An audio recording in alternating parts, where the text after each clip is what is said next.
Futures, Universal, Renewing Human Rights in a Fractured World. All next week on Ideas with Nala Ayed. Ideas, weeknights at 8:30 in Newfoundland, and on CBC Listen.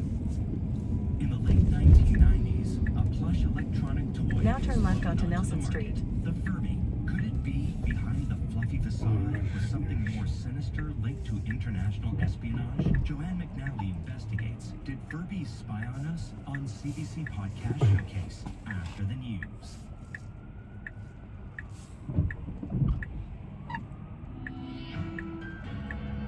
This is CBC News from Vancouver.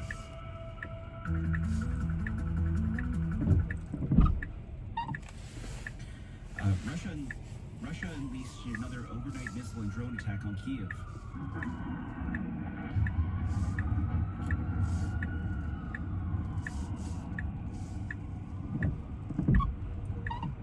Six deaths are being reported with dozens injured across multiple districts. Ukrainian President Volodymyr Zelensky... In 200 meters, turn left onto Beatty Street. ...were used in the assault, and he's accusing the Kremlin of calculating the attack to cause as much harm as possible to civilians. President Donald Trump is telling the Department of Justice to investigate Jeffrey Epstein's alleged ties with several prominent Democrats, including Bill Clinton. The request comes after congressional Democrats released new documents in the Epstein case. They raised new questions about Trump's relationship with the convicted sex offender. Trump insists the allegations are a hoax manufactured by the Democrats. The Supreme Court of Canada has ruled against making changes to drunk driving tests. The case involved two New Brunswick men convicted of drunk driving. They now turn left onto Beatty Street. The breathalyzer tests and whether the target value of the test must be disclosed and been proven by the Crown. The top court dismissed both appeals in an 8-1 split vote. The convictions in both cases stand. Members of the BC New Democratic Party will gather in Victoria today for the party's convention, and Premier David Eby will face an automatic leadership review. He says he's hoping for a healthy majority. Now your destination is on the right.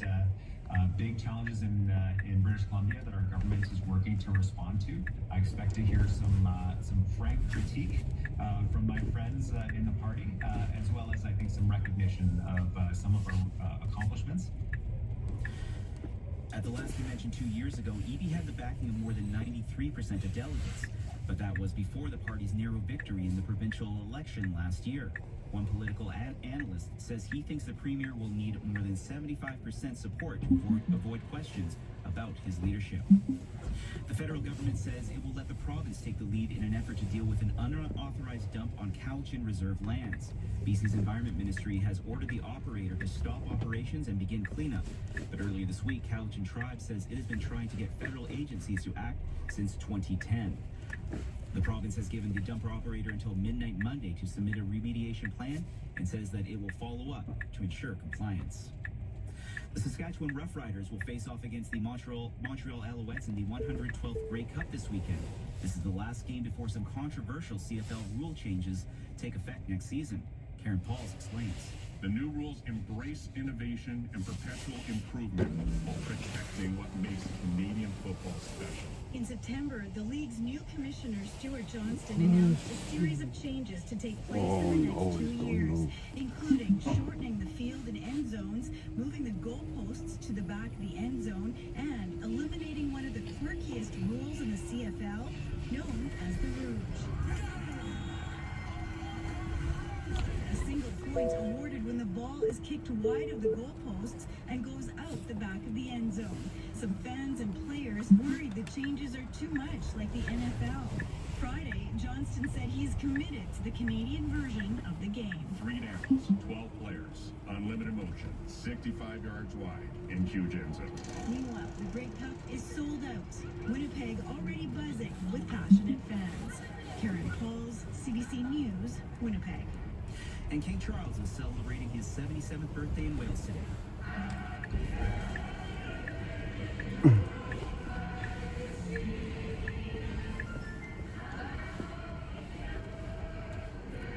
Well-wishers sang to the king, accompanied by a harp as he threw out candles on an enormous cake modeled on a 200-year-old Welsh castle.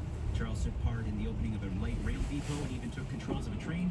The king is still being treated for cancer, but returned to public duties just a few months after being diagnosed in 2024. And that's the CBC News from Vancouver.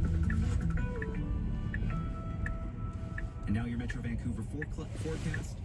Saturday, tomorrow, rain, high of 11. Sunday, we'll see a cloudy, high of 12 with showers at night. And looking ahead to Monday, periods of rain, high of 13 down to a low of 8 at night.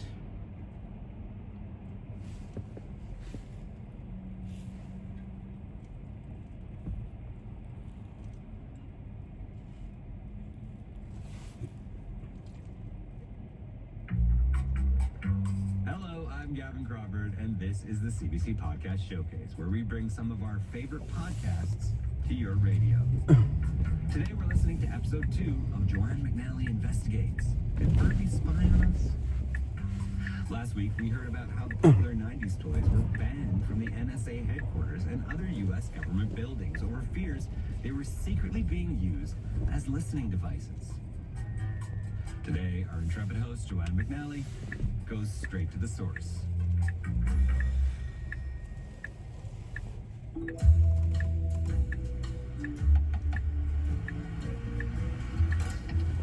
Hello. My pursuit of answers on the Did Furby Spy on Us story has turned into a bit of a manhunt. Sorry to bother you. Is your name David Hampton? Yeah,